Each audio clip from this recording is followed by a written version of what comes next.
Salut à tous les militants de la paix qui ont l'habitude de suivre cette web TV IREM. Mes frères et sœurs, de partout où vous êtes en train de suivre cette web TV, je vous dis bonjour et merci pour toutes les questions que vous êtes en train de poser. S'il y a quelque chose que vous avez besoin de comprendre ou de connaître, c'est mieux de nous écrire. S'il y a des critiques à faire, il est aussi possible de nous écrire.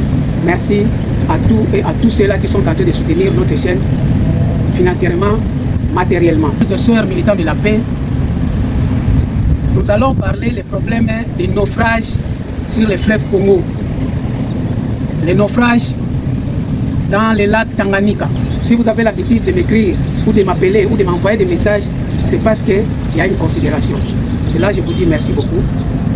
L'histoire des naufrages ou des bateaux, que ce soit des bateaux ou des baleinières, le problème d'abord c'est quoi?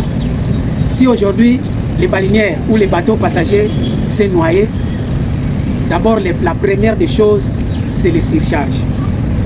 La première des choses c'est le problème des surcharges.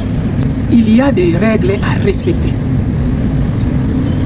Mais malheureusement, nous étant qu'humains, étant que négligents, c'est le manque de respect qui est à l'origine de tous ces naufrages. Je demande toujours aux autorités congolaises, vraiment, s'il y aurait moyen de restaurer encore le système de civisme qu'on nous apprenait à l'école, s'ils peuvent reprendre ça, même 10 ou 15 minutes à la télé, pour remettre un peu les gens sur la voie. Dans les transports, il y a le tonnage qui doit être respecté. Lorsqu'on vous délivre les statuts ou bien les permis de transport, vous avez aussi des règles à respecter. Mais si vous-même, nous-mêmes, on n'arrive pas à respecter ces règles, mon frère, vous voulez quoi? Qu'on vienne avec les fouets derrière nous pour nous frapper comme des moutons? Le problème, c'est le problème de civisme. Et on est trop assoiffé d'argent. Regarde dans les transports publics, là où c'est écrit 32 places limitées. C'est bien écrit, limité pour 32 personnes. Je vois dans d'autres transports écrit 32 personnes. Il y a d'autres transports écrit 20 personnes. Il y a des constructeurs ou les fabricateurs ou l'entreprise qui a fabriqué cette véhicule avait bien écrit, c'est bien écrit, c'est bien noté que cette véhicule ne peut pas dépasser 10 tonnes. Il y a d'autres qui écrivent 2 tonnes.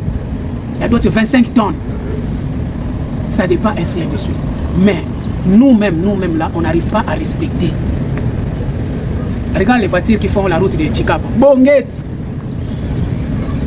Regarde les camions qui font la route de Kasumbalesa. Bonguette.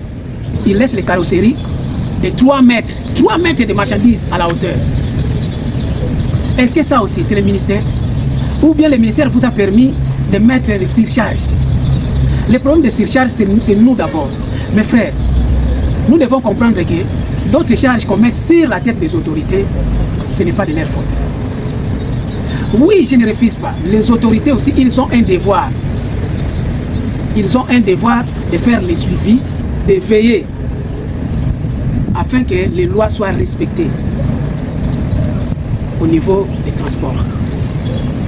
Mais malheureusement aussi, et aussi de leur côté, ils ont tort parce que il faut commencer à sanctionner fort tous ceux-là qui sont hors la loi. L'heure de laisser l'Africain d'agir lui-même convenablement n'est pas encore arrivé. Parce que tu dis à un Africain, je te donne 1 mètre, tu pars, tu reviens, il est à 1,20 m. Demain tu pars, tu reviens, il est à 1,50 m. Donc il faut toujours les bâtons derrière lui. Je demanderai aux autorités vraiment d'ouvrir aussi les yeux. C'est aussi votre part de responsabilité.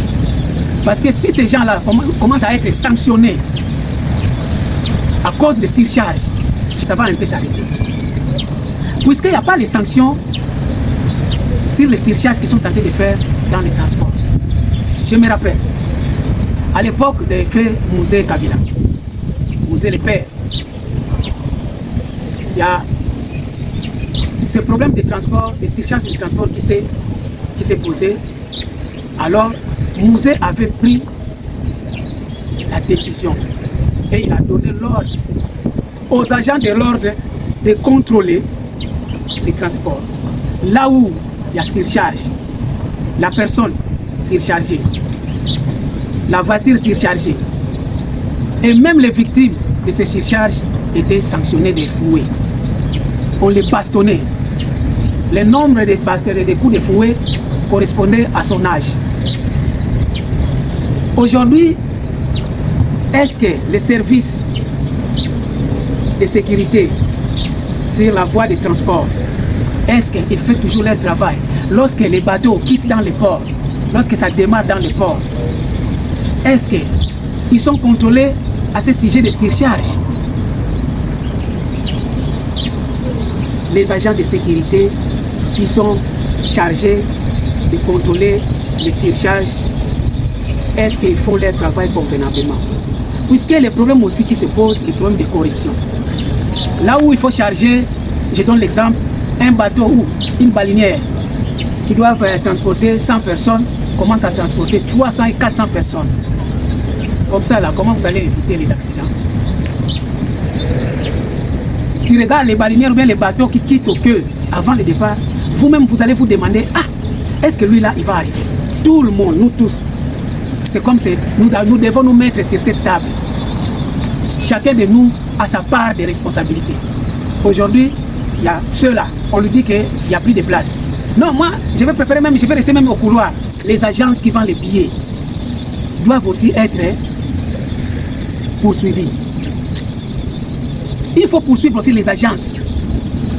Parce que s'il n'y a pas la loi qui s'applique, en tout cas, ça ne va pas s'arrêter. Cette histoire de naufrage, ça ne va pas s'arrêter. La loi, quand on déclare que du jour au jour, mes frères et sœurs, nos autorités, la loi doit s'appliquer à tout le monde. La loi doit s'appliquer, aider notre pays. C'est la loi qui doit aider notre pays. La loi doit frapper les agences. La loi doit frapper les sociétés maritimes. La loi doit frapper les agences de transport. La loi doit frapper. Si la loi ne frappe pas, cette histoire ne va pas finir des accidents. Regarde les transports publics. Ça ne va pas. Regarde les remorques qui font les transports. Il n'y a pas la loi qui s'applique sur eux. C'est d'abord leur vie qui sont en danger. Ils ne regardent pas les dangers de leur vie, ils regardent que l'argent. Alors si la loi ne s'applique pas, mon frère, c'est le pays qui va dans la boue. La loi, on a besoin de la loi. La loi doit nous aider. C'est la loi qui doit nous aider. C'est la loi, les dernières solutions dans toutes ces histoires, c'est la loi, l'application de la loi. On ne peut pas continuer à vendre la loi. On ne peut pas continuer à vendre la loi. Il faut que la loi s'applique. C'est la loi qui peut nous aider à faire sortir de ce genre d'accidents. C'est la loi. Mes frères, je vous dis une chose, c'est la loi. La loi doit s'appliquer. Aujourd'hui, on vend la loi au Congo. La loi est vendue. La loi ne s'applique plus. Regarde les surcharges. Quelqu'un fait les surcharges dans Bonguette. Tu regardes la voiture qui part, tu dis que ça là, est-ce qu'il va arriver? Parce qu'il n'y a pas la loi. La loi doit s'appliquer d'abord à lui-même, le conducteur, les services de transport. S'il s'agit, en Europe, on arrache des permis. On arrache des permis. Hein? Aidez-nous, aidez les pays, mes frères. Tu es autorité, on t'a mis autorité. On t'a nommé chef de division, on t'a nommé directeur, on t'a nommé pour aider les Congo. Appliquez la loi, appliquez la loi. Ne vendez pas la loi, appliquez la loi. Ce genre de choses ne pouvaient pas se répéter du jour au jour si la loi s'appliquait. Au niveau du port, est-ce que les services de sécurité font leur travail comme il se doit? Avant que les bateaux démarrent ou à l'accostage, est-ce qu'ils font les contrôles? Le problème qui est à l'origine des naufrages, c'est les surcharges. Alors, qui peut frapper sur les surcharges? Ce n'est que les agents de sécurité. Alors, si les agents de sécurité sont corrompus, nous aurons toujours les problèmes des naufrages. La loi ne doit pas s'acheter. La loi doit s'appliquer à tous ceux-là qui font les transports, que ce soit aérien, maritime, terrestre. La loi doit s'appliquer à tous ces gens-là. Regarde les nombres.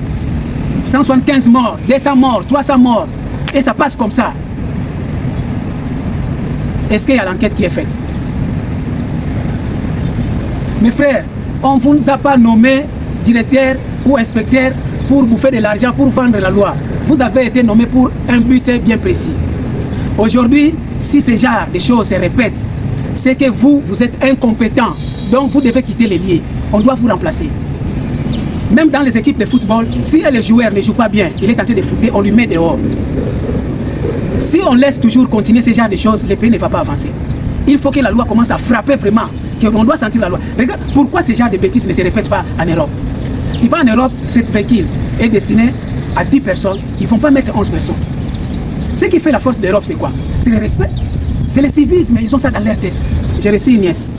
Elle venait d'Espagne. Elle avait un enfant. C'est une nièce qui venait d'Espagne qui avait un enfant. L'enfant là avait presque 2 ans. Mais l'enfant là m'a fait étonner.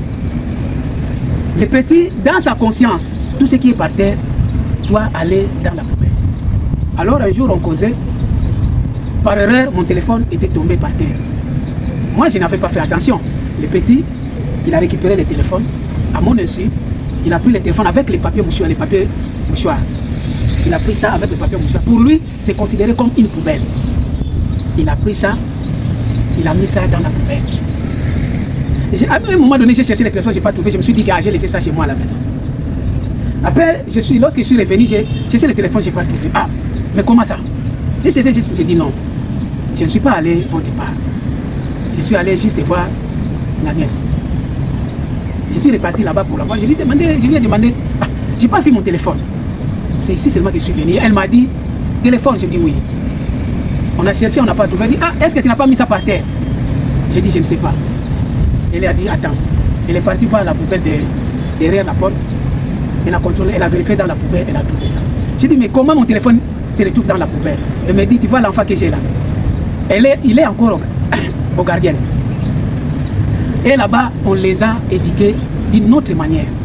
Pour eux, tout ce qui se tombe par terre, toute chose qui traîne par terre est considéré comme un déchet. Ils doivent mettre ça dans la poubelle. C'est comme ça on les a éduqués.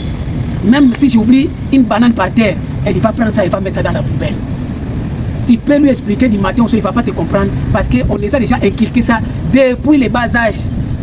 Depuis qu'il a commencé l'école, on les a appris ça comme ça. Et ce petit-là était comme ça. Même s'il vient chez moi, tout ce qu'il trouve par terre, il ramasse, il va mettre ça dans la poubelle. Vous voyez un peu, c'est le problème de l'éducation. Donc dans sa tête, il a déjà ça. Vous voyez?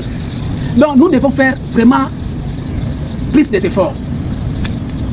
Les services de sécurité, vous avez vraiment un rôle à jouer. Et la défaillance aussi aujourd'hui, c'est le problème de Madé Swabana, le Kanyaka, comme on dit. Il prend quelque chose, il met dans la poche et il joue à l'aveugle. Mais lorsque vous jouez à l'aveugle, vous oubliez que c'est la vie des gens que vous mettez en danger. Parce que vous êtes là pour sécuriser les passagers, pour les transports. Est-ce que ça se passe en bonne et due forme? Est-ce qu'il n'y a pas de surcharge? Mais lorsque vous laissez les surcharges, les problèmes de naufrage ou des accidents se retombent sur votre tête. C'est votre responsabilité. Tu n'arrives plus à remplir ta mission. Il faut libérer la place. Les contrôles techniques, est-ce que ça se fait comme il se doit? Ou bien on laisse tomber à cause de la corruption? En Europe, j'ai souvent l'habitude de suivre les émissions de contrôle routier. Plus des accidents se produisent en Europe à cause du non-respect à la limite de vitesse. Et puis, la conduite à l'état d'ivresse. C'est ce qui est vraiment toujours à l'origine des accidents en Europe, plus précisément en France. Nous en Afrique, c'est autre chose. C'est d'abord les surcharges qui est à l'origine.